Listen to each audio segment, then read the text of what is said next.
Next ನಾವು ನೋಡುವಂಥ ಬಾತುಕೋಳಿಗೆ ಬಂದು ಸ್ಯಾಂಕ್ಸೋನಿ ಬಾತುಕೋಳಿಗಳು ಅನ್ನುತ್ತಾರೆ. ಈ ಬಾತುಕೋಳಿಗೆ ಬಂದು ಜರ್ಮನಿ ಸೇರಿದಂಥ ಬಾತುಕೋಳಿಗಳಾಗಿರುತ್ತವೆ.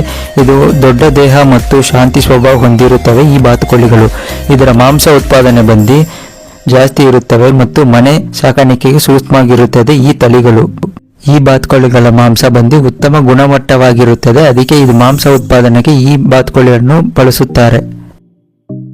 ನೆಕ್ಸ್ಟ್ ನಾವು ನೋಡುವಂಥ ತಳಿ ಬಂದು ಬ್ಯಾಂಟಮ್ ಬಾತುಕೋಳಿಗಳು ಅನ್ನುತ್ತಾರೆ. ಈ ಬಾತುಕೋಳಿಗಳು ಬಂದು ವಿವಿಧ ದೇಶಗಳ ಸೇರಿದಂಥ ಬಾತುಕೋಳಿಗಳಾಗಿರುತ್ತವೆ. ಇದು ಬಂದು ಚಿಕ್ಕ ಗಾತ್ರದ ಜಾತಿ ಆಗಿರುತ್ತವೆ. ಬಾತುಕೋಳಿಯಲ್ಲಿ ಬಂದು ಇದು ಚಿಕ್ಕ ಸೈಜಲ್ಲಿ ಇರುತ್ತದೆ ಮತ್ತು ಇದು ಅಲಂಕಾರಕ್ಕಾಗಿ ಸಾಕುತ್ತಾರೆ. ಈ ಬಾತುಕೋಳಿಗಳನ್ನು ಅಂದರೆ ಫ್ಯಾನ್ಸಿಯಾಗಿ ಸಾಕಲಾಗುವ ಬಾತುಕೋಳಿಗಳ ತಳಿಗಳಾಗಿರುತ್ತವೆ. ಇದು ಬಂದು ಆಹಾರ ಕಡಿಮೆ ಬೇಕಾಗುತ್ತೆ ಈ ಬಾತುಕೋಳಿ ಸಾಕಲು.